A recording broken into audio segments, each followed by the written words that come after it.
Do you know that as far as I'm concerned, if you're a break-even trader, you're a winning trader?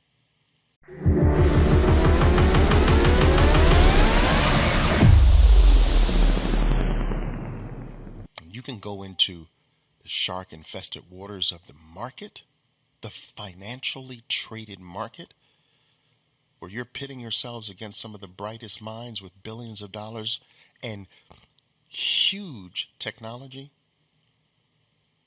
who want nothing more than to take your life away instantly.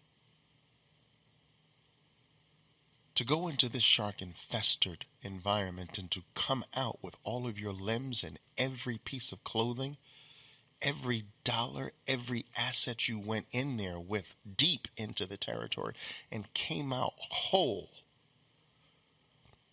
You didn't came out with anything more, but you came out whole. Like, oh, he's back and he's okay. Dude, you look great. What happened? You didn't get beat up. There's no scratches. There's no scars. There's nothing. You're a winner as far as I'm concerned.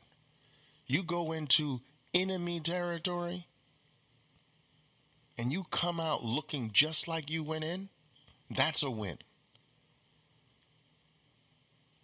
All right, now, of course, the goal is to get to the place where you go in and come out with more than you went in with. And we're going to get there. But don't think break even is something bad. That's a beautiful thing. 92% of the people are not break even. Wish they were break even.